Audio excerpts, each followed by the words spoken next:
Everyone needs a sidekick. I agree. Just look at the careers of Batman and Robin. And you can't have fish without chips. Or else that's blasphemy to an Englishman. Jack and Rose from Titanic. However, teamwork seemed to elude her floating on that door. There's no I in team, Rose. And that is why... Oh my golly, look at that terrible head. Oh, Mum, it's not your fault this time. This is Swedish Will. He has the amazing ability of brewing the best Turkish coffee you could possibly ask for. Anyway... Take from that what you will. Let's go camping. Right, eh? Let's try something a little bit different.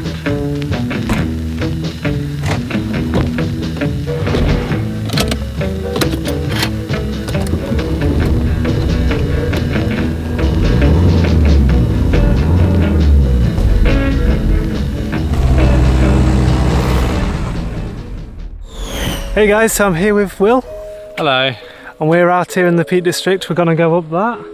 We're going up Jacob's Ladder trail. We've parked in Upper Booth, or don't know, Lower Booth. Barber Booth, wasn't it? Barber Booth or something. Yeah, because we had to park the car there and walk up the road. And that's all Kinder Scout right there. I've never been up. I've never been in the Dark Peak, so I'm really excited.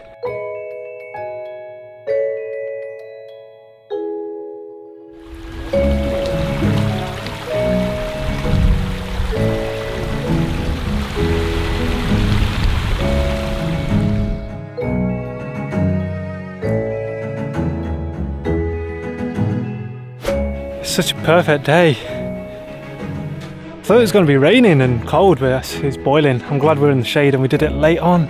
4, yeah, we started late on. We did this in the morning or like afternoon time. We're dying. Right, let's go, crack on. So we are now taking the Pennine Way, past Jacob's Ladder, all the slabs of the Pennine Way, and it starts in Edale, which is down there. But we didn't do the official start. And anyway, we're not really sticking to the Pennine Way. It's just we've come across it, but it's.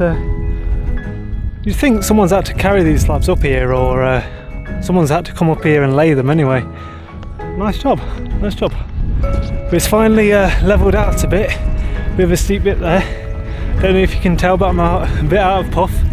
I've been editing for the past like 3 weeks, and it's really killed me. Just getting up out of bed, straight on computer for the past 3 weeks. I really need to get out more. Really do. But this should be a good camp. We found a little woodland. The tiniest bit of woodland you can ever camp in, but it's right next to a river and it looks pretty decent. So, but now we're just going to make it to the plateau. Put Kinder Scout out up there. So yeah, we'll see how it goes.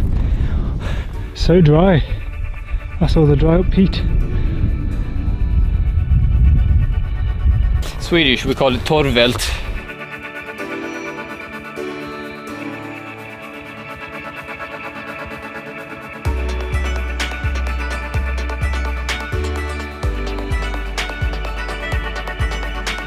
So we made it. Well, near enough. Top of these rocks. What were these rocks called, do you know? Can't remember. Can't remember. Some rocks.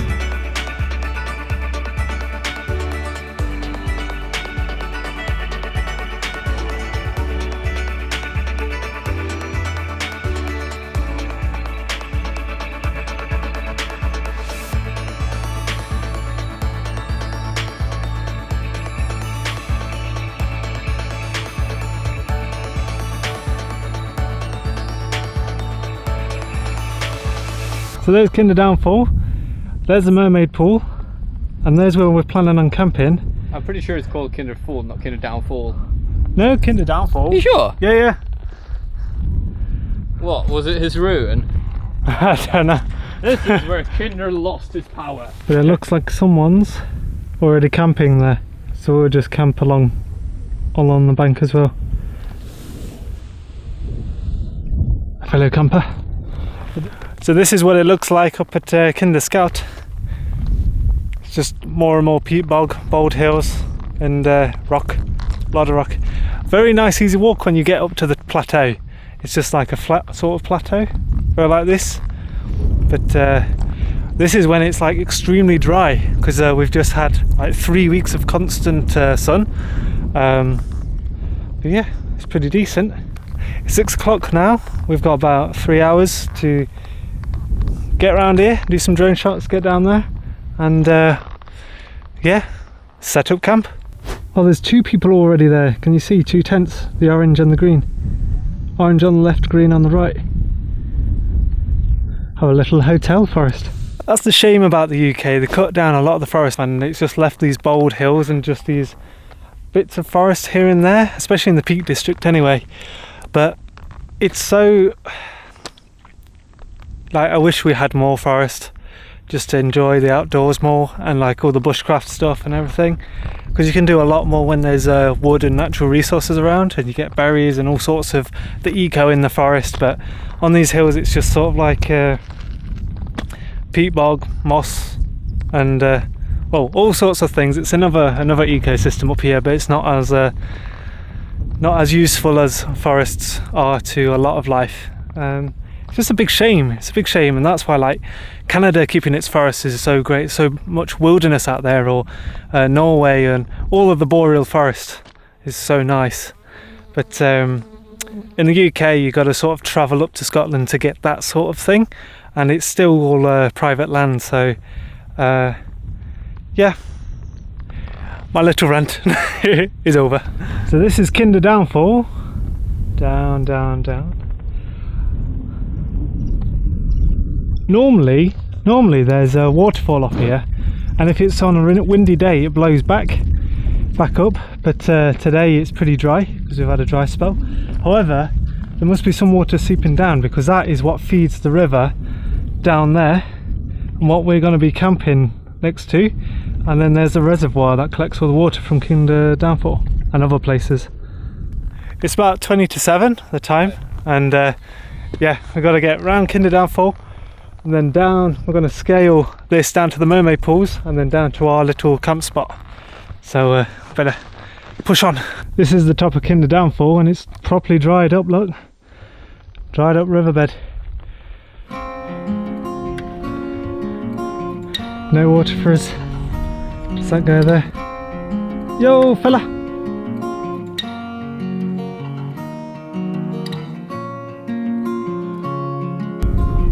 There's the mermaid pool just there. So we've descended from here. Well, you can't really see now, but from Kinder Downfall. Mermaid pool, forest, nearly there. Doesn't take us long going down. Does it, Will? Nah, it's alright. So we've been descending down this ridgeline down here, and it's unforgiving sort of terrain. It's not as bad as bog, or yeah, bog, but because the ground is so dry, like even the mermaid pool is quite dried up. It's only half full. Oh, Will just fell over. And yeah, the ground is sort of cracked and fallen, so there's loads of hidden potholes that you can't see, and it's really dangerous if you get your foot in there. Luckily I'm wearing my Germans on, my German army boots, but still you'll go arse over tit if you hit the wrong hole sideways, but you can't see anything because it's so overgrown. Yeah, be careful guys, we'll make it down.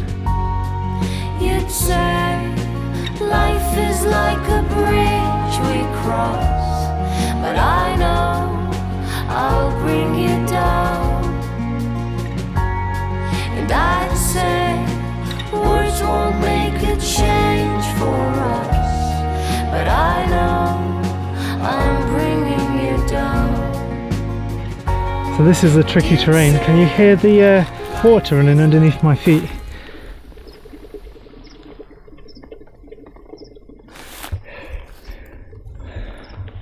We're just coming down this. What? Your shoe? What? I'm bringing you down.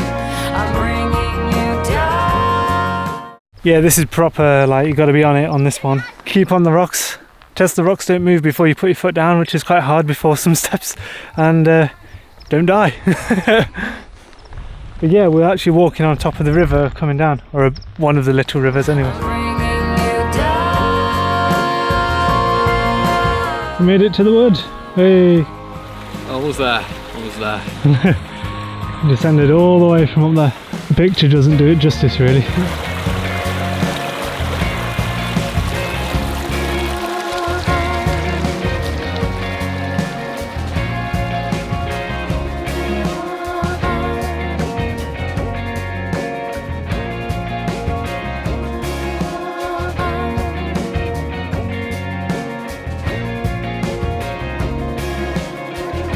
So this is home sweet home.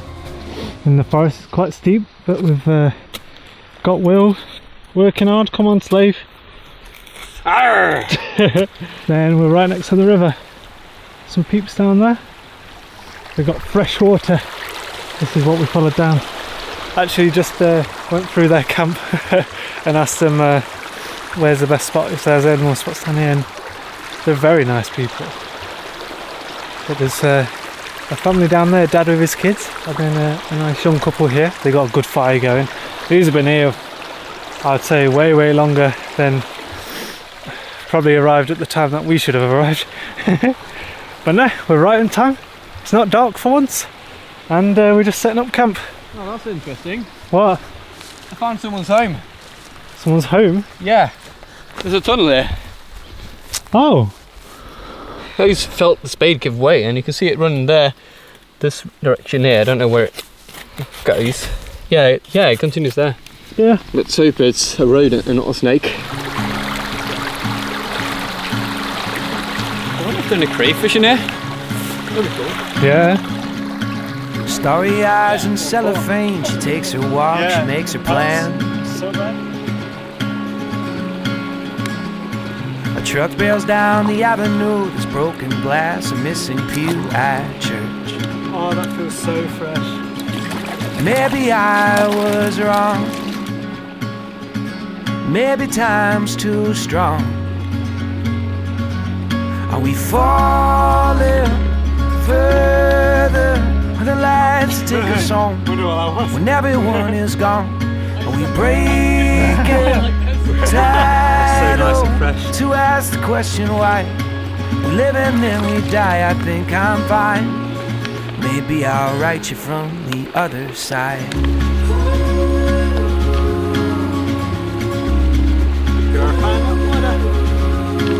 Proper camp aesthetics here. All those selected stones you got. By the way, this is the Mora knife, the Mora camp axe. It's very lightweight, it's like 500 gram or something. Yeah, it's decent actually. Yeah. Maybe I was wrong. Maybe time's not that strong.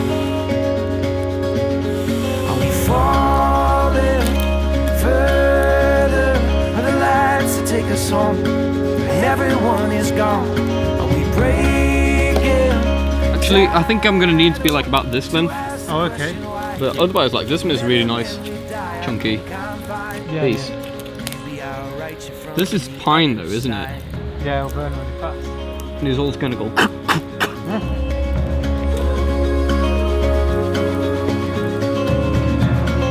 I'm just gonna take it slowly. I'm just gonna live one day at a time. I hope you feel you truly know me. If something comes to take me in the night.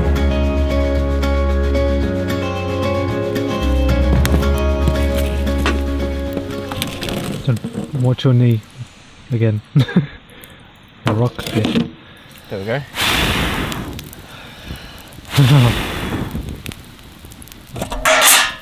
Oh, smoking. It looks alright though. No, it doesn't.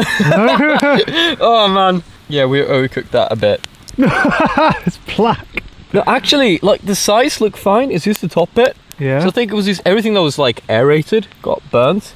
So if you just take up the top, it would probably be alright. Yeah. Oh, it's actually not cooked, but like... Oh man, I should have made it thinner. But in the middle bit's alright to eat. Do you want to see? Yeah, I don't think this was a very successful project. Yeah. No, to be fair, this has been under there for like an hour and a half. Yeah. And all that happened was that it burnt it off. Well, it was an experiment, and experiments sometimes fail. And good experiment. It is okay because we've still got our sausages, we've still got the like tiny amounts of bread that I cooked on top, we've got our veggies, and blah. You'd say life is like a bridge we cross, but I know I'll bring you down. And I'd say words won't make a change for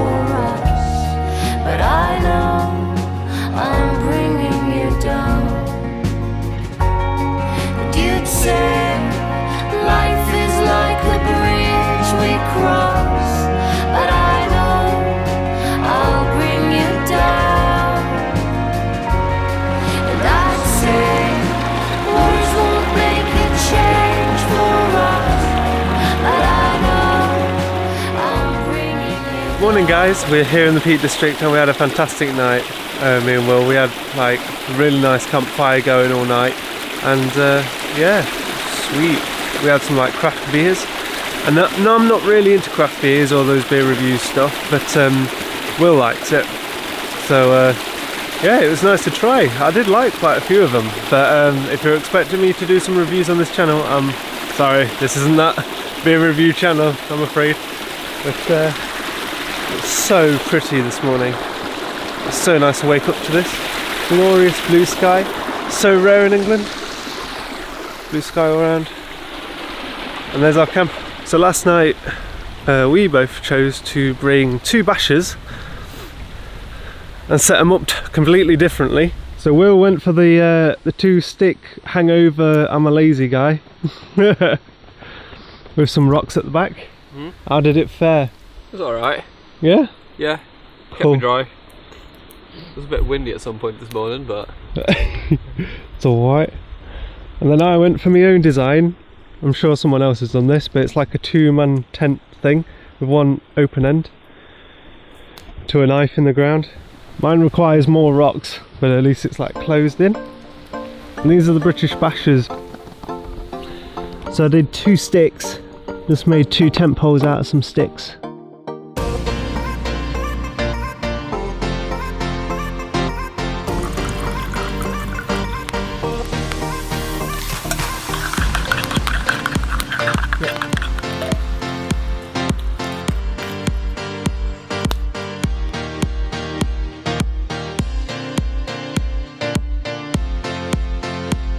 coffee or tea.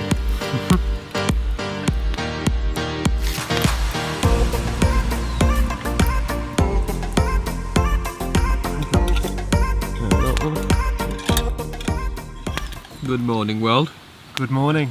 I've been meaning to try the bashers out for so long, like properly, on different setups. The only time before, which I didn't film for you guys, was I did a hammock, and that was pretty sweet. That worked really well. But yeah, we've just been this morning doing some Turkish coffee. Will's got a proper Turkish coffee pot, bit heavy, luxury. It is worth it. It's worth it, yeah. As you can testify. Yeah, so I wanted to burn the bread in a can underneath. The idea was that was going to bring heat into the can, air was going to get warm, the bread was going to cook, but I think I should have burned it deeper because I dug it out after about an hour and a half. It's burnt to a crisp on top, and then if you look under it, it's like not cooked Not at all. really cooked. But Yeah. the middle, the sweet Yeah. spot is alright. The middle looks alright, but I reckon it's only cooked about a centimetre or 2, 3. So yeah, we need to rethink that experiment, definitely. And then I tried to do bread on sticks, but because I used this pre-made bread mix which had yeast in it, it meant that when it got heated it expanded, so it sort of just expanded itself off of the sticks. So what we did in the end was put a little butter in one of the pots and then make flatbread and fry it. And that worked out. That was worked out really quite nice. nicely, yeah. Yeah, yeah. Like Yeah. little pancakes of bread. Yeah. They're really tasty. Should have saved more dough for that though. Yeah. Which was some sticks and put sausages on that, and they were really nice. We bought some like crispy onions and like some mustard. Yeah. Put it all in. Yeah, proper foodie here. I'm not that experienced, I'm a bit lazy. That was not used any mustard, by the way. That was Johnny's mustard, the sweet, strong one from Sweden, mind you.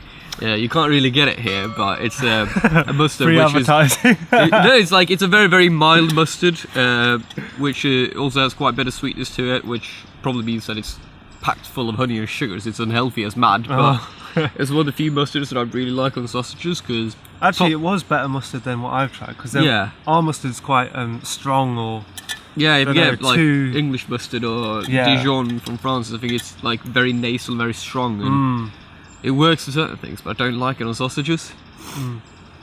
oh, it's so tempting to finish this off, but it's full of sediment. Well, if you tilt it and let it sit, how much you have in there?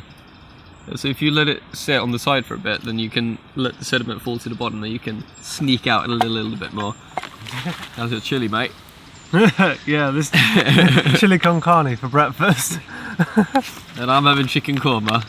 Yeah, and these are the ones I received in that unboxing video, so we can actually give you a full in-depth review of just saying is it good or not. With this kind of dehydrated food, you can't expect it to taste like an actual cooked meal with all the proper textures and stuff, but Yeah. hopefully it will be pretty good. But these are great for campers just because they're lightweight and dehydrated. And, Yeah. I mean, it is much more lightweight than the meal we took last night.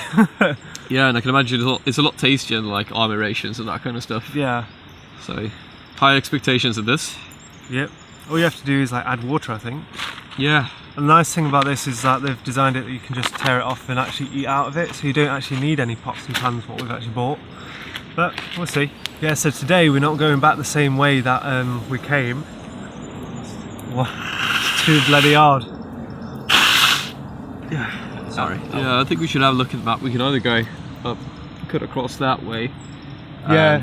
So Kingdom Downfall is right behind us up there. That's where we sort of descended from, around there. But it was such a hard descent because it was all rocky and potholes everywhere, like hidden. Yeah. Cracks in the ground because it's so dry recently. Yeah, because you have all that peat. It doesn't, grow smoothly. It creates these sort of very up you and down. sunk yesterday, didn't you? Oh yeah. Oh. Got a wet foot. Yeah, I thought I looked like a path, and I walked to it, and down my shoe went, and I realised this is not a path. This is a bit of water, a bit of rafts, creek. You can see the difference here between my shoes. I wore these German army boots. These are a kilo each. And I really regretted it at the start because you were just bounding up the mountain and I had to keep stopping because I was a bit like, out of puff. Yeah. Stopping for filming breaks. Yeah, I was really regretting that I didn't wear like trainers and stuff, but then on that descent these really came into play because they support my ankle, because times and times you sort of went like that, but these really support your ankle so much. The German paratrooper boots, so they're really supportive, what do you call it, padded, but that's where the weight comes in. That's the annoying thing. And I think you could see that when I was walking in front of you and we were going down there several times, so I sort of stepped lost in your footing and stuff. Not that I lost my footing as much as that I stepped in a hole that I didn't see and it kind of twisted my ankle, and it was a choice of either like keep pushing down and spraining my ankle or go down with it, lie down like an idiot for a bit but save my ankle. yeah, but you've got the right the right to roam, haven't you? Yeah, allemansrätten, or the right of every man. Yeah, which is that every bit of land, even people that own like privatised land as well? Yeah, so you're allowed to roam anywhere in Sweden, in any forest, any sort of wilderness openness. You're even allowed to cross across a farmer's fields if you want, or an orchard or stuff like that. Obviously, if you're crossing through a farmer's fields, you've got to watch out for cows and that kind of stuff because they might not like you in there. No, especially like bulls and stuff around mating season. But you are allowed to move across pretty much any terrain you want. The caveat is to this that respect other people's property. Don't go too close to people's houses, and if you decide to camp, again, don't camp like on someone's immediate property. Yeah. Try to make it the actual wilderness. Or a few metres away from their house or something like that. Not just a few metres, but like a few 100 metres, I'd say. 100 metres, yeah. Yeah, you don't want to like camp in someone's backyard. That's a bit... Yeah, it's a bit aggressive, yeah, so the idea is that you're allowed to, that the wilderness belongs to everyone. And everyone can enjoy it. Yeah, or nature belongs to everyone, really. I wish we had something like that here in England, but England's gone a bit too far in its history that they've already sectioned off all the land and everyone owns every bit of land, so there's no wilderness left in England. There is bits and bobs in Wales, but I think that's still privatised. But then Scotland, they do have laws that if you camp above a certain metre, then you're allowed to camp in the wilderness. What, there. Like altitude? Altitude, yeah. Oh, cool. Yeah, up certain altitude, but really it's sort of tolerated here, and you just respect the farmers and talk to everyone. And there's a lot of people doing it, and this niche especially is on the rise.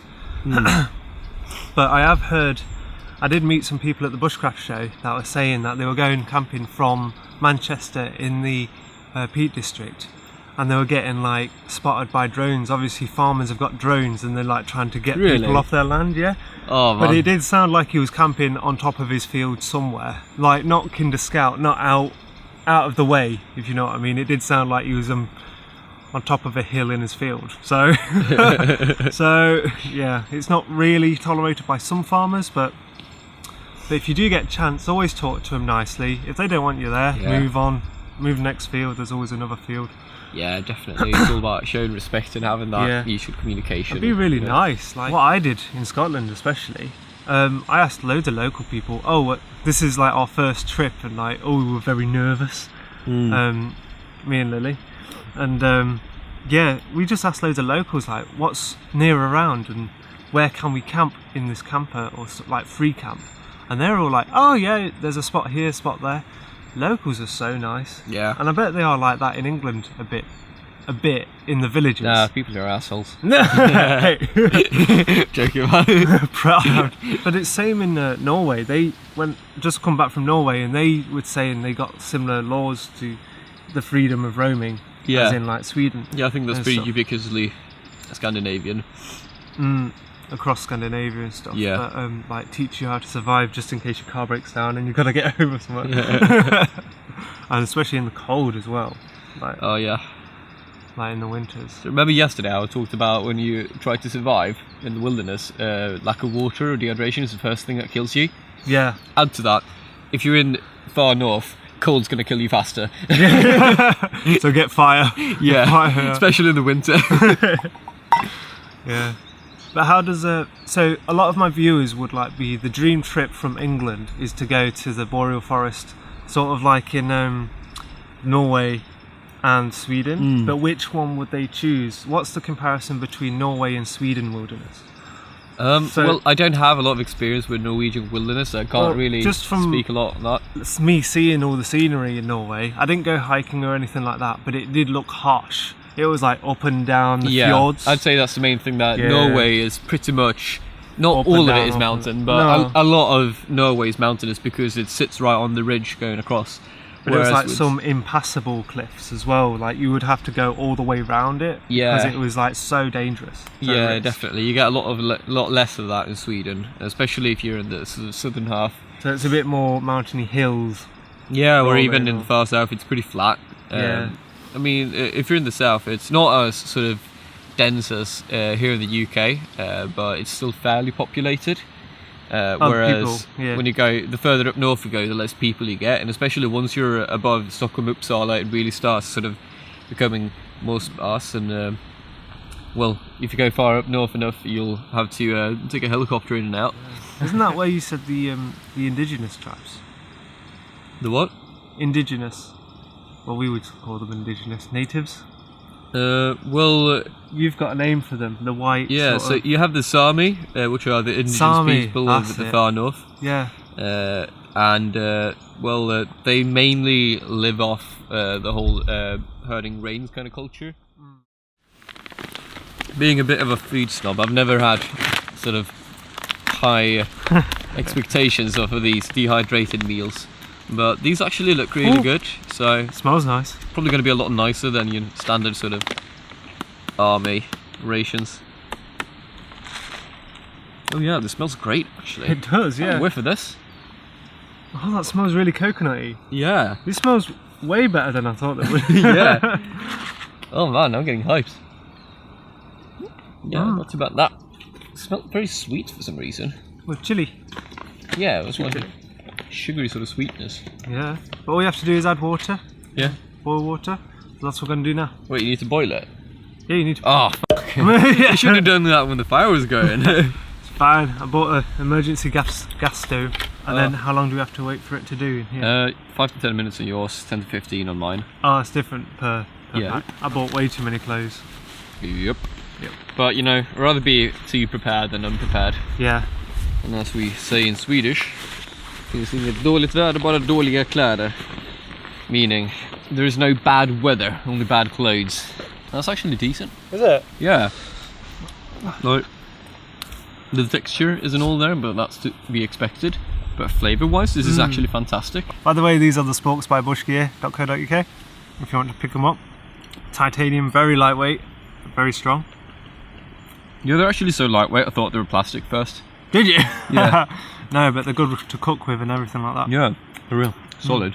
Can I try yours? I actually Also think this coconutty. one was even more on spot with flavour than yours. Yours is alright, but this one is actually like, oh. That is really nice.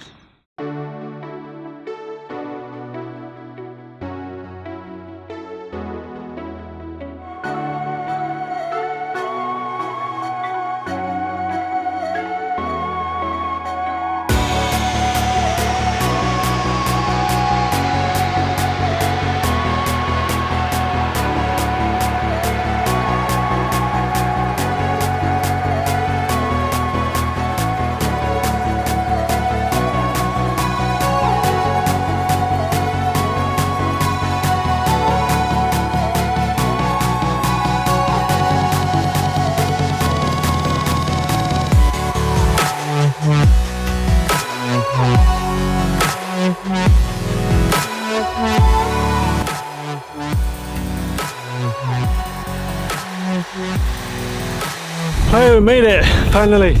Yeah, finally. Yeah, we went the cross-country route, no trail, up them there hills. There's a Kinder Downfall. This is the trail, we went that way. Now we're gonna go back this way and down back Jacob's Ladder where the car is. I'm definitely gonna get another bag. This LK35 is horrendous unless you put a better belt on it. This belt is at its tightest, but I'm still too thin for it. It's alright if you have loads of layers, but still not good, and it digs in and stuff. So I'm gonna definitely just get a lightweight bag. There's like my second bag option. We're good. Good. Anyway, let's crack on. So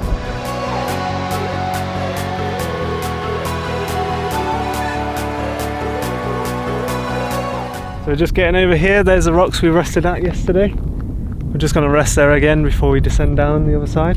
This is, disclaimer, this is off of Google, a Guardian article written by Nicholas Rudd-Jones and David Stewart. We're talking about how this Jacob's Ladder came about. Initially me and Jack discussed it, we thought it was something built by the monks, potentially, as part of the pilgrimage, but that was completely wrong.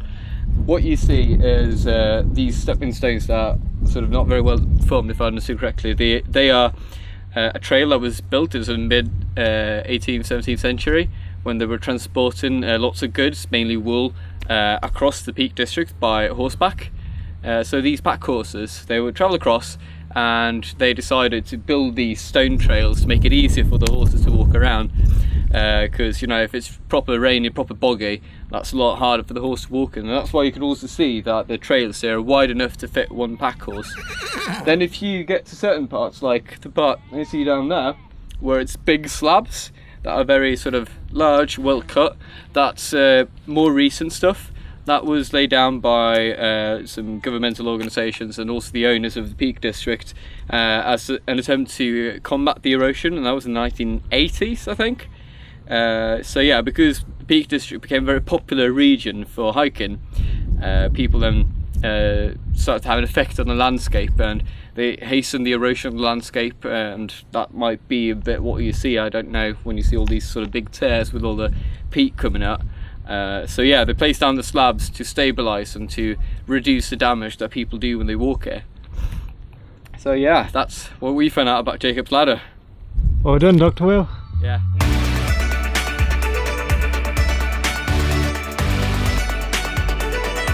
Right, we made it back to this this barn-looking house. Finally on flat ground.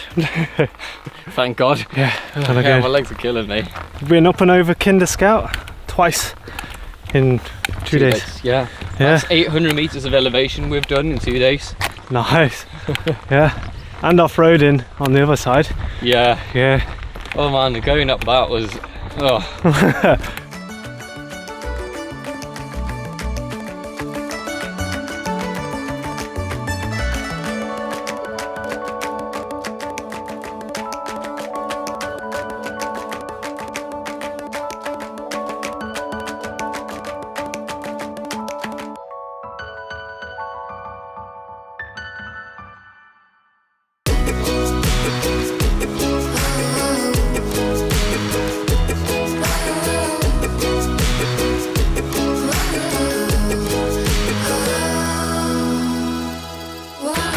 So we're going up Jacob's Jacob's Ladder. Yeah, we're going up Jacob's I can't say it. Labrador? Labrador. We're going up Jacob's Labrador, and we're about halfway. Fuck me.